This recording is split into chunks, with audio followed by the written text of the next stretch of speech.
Good day and welcome to the Binary Institute's Introduction to Binary Options Trading course. Today in our lesson, we're going to go over all of the basic information that you must know in order to begin trading binary options. We'll give you a brief introduction into the history of trading, but we'll also discuss the differences between traditional retail trading and binary options trading, highlighting the benefits of binary options trading. Now, if we look back at history, we can see that trading initially started as a form of bartering, where people would exchange one particular good or service with another person for another good or service.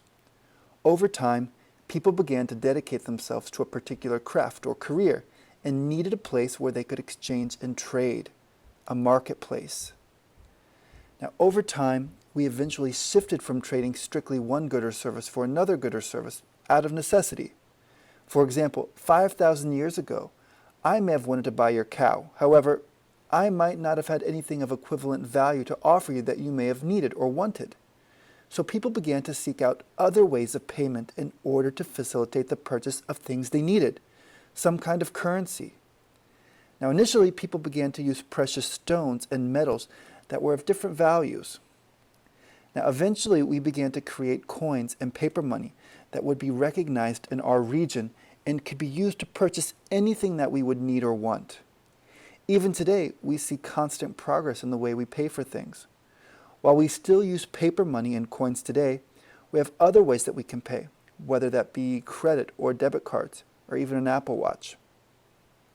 Now, man has always recognized the need to monitor and regulate the exchange of money. Even in biblical times, there were moneylenders who created the basic structure for the exchange of monies and determined the value of each currency against each other. Now, as people exchanged money, these lenders would charge a commission fee and begin to earn a profit on this exchange.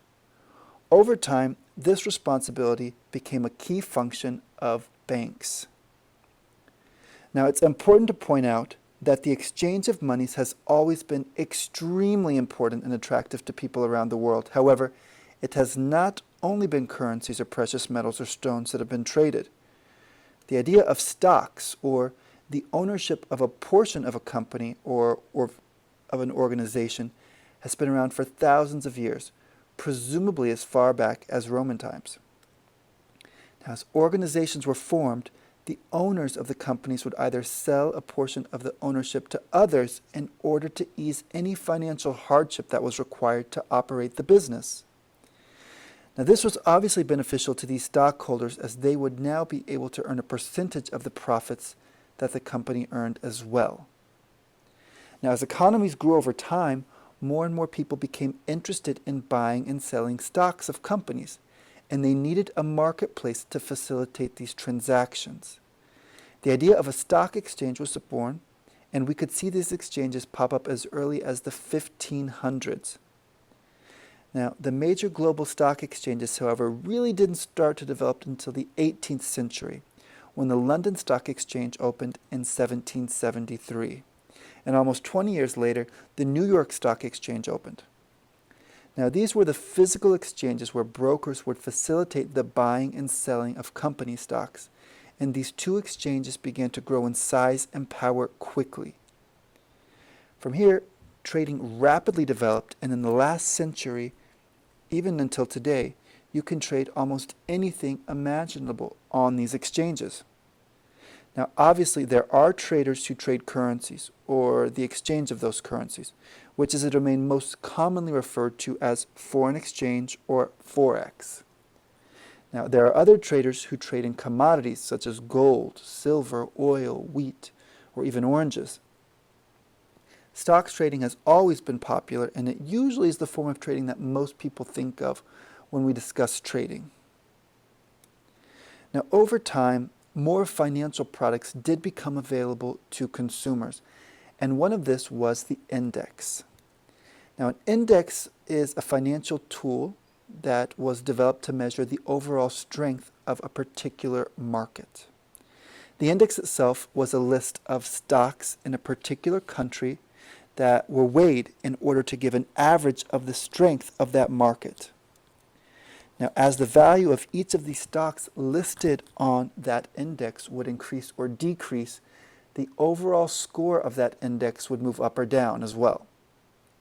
Now, some of the major indices that we hear about today are the Dow Jones, the NASDAQ, the S&P 500, which are all American indices which have a different number of stocks listed on them.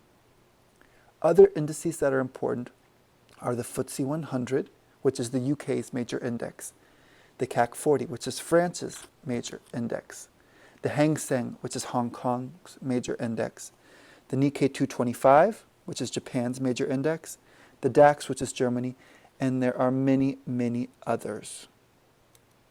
Now, in 1973, a new financial product became accessible to traders on the Chicago Board Options Exchange, and this was the option. Over time, options trading developed, as most other forms of trading did, and it gave birth to binary options trading, which can easily be traded from your home. Let's take a look at how traditional options contracts work first. Now, an options contract gives the holder of that contract the right to buy or sell an asset at a predetermined price within a certain period of time. Now, the holder is not required to buy or sell at the predetermined price. However, he or she does have the option to if he or she wishes to. Now, there are two types of contracts. We have a put contract and a call contract. For example, if an investor expects the price of an asset to rise from its current level over the next period of time, he would purchase a call contract. If the investor believes that the price will be lower than its current rate over the next period of time, he would purchase a put contract. Here's an example of how this works.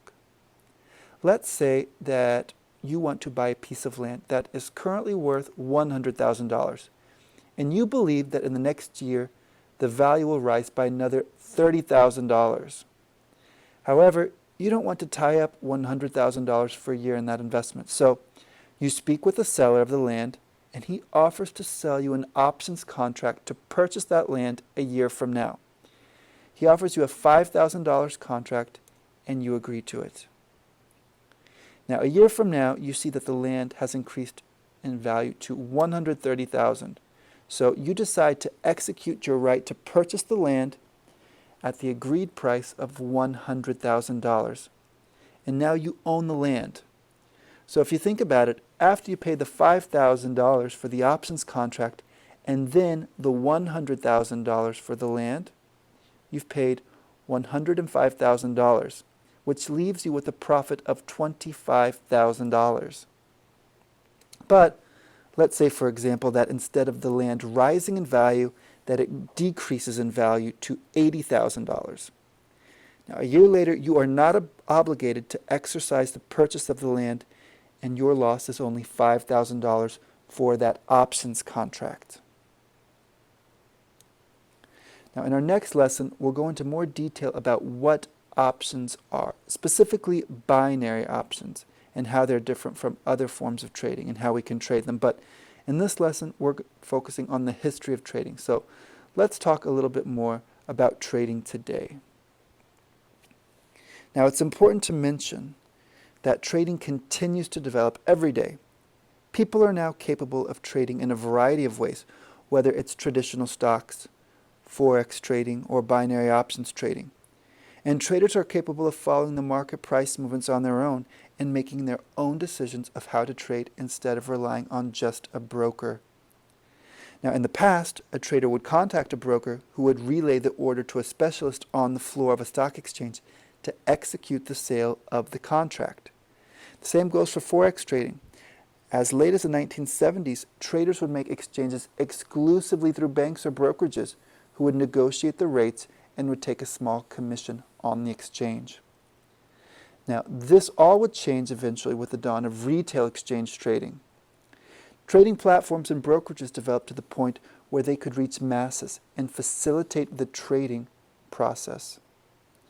With the growing popularity of electronic trading platforms and the internet, millions of people have gained access to global currency markets today.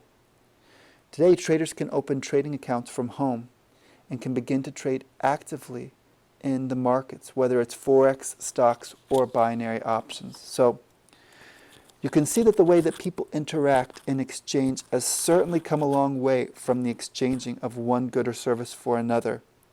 Today you can easily sit at home, study the markets, and actively profit from the price movements from hundreds of assets. In our next lesson, we're going to dive into the world of binary options and the major differences that exist between options trading and other forms of retail trading. Until our next lesson, have a great day.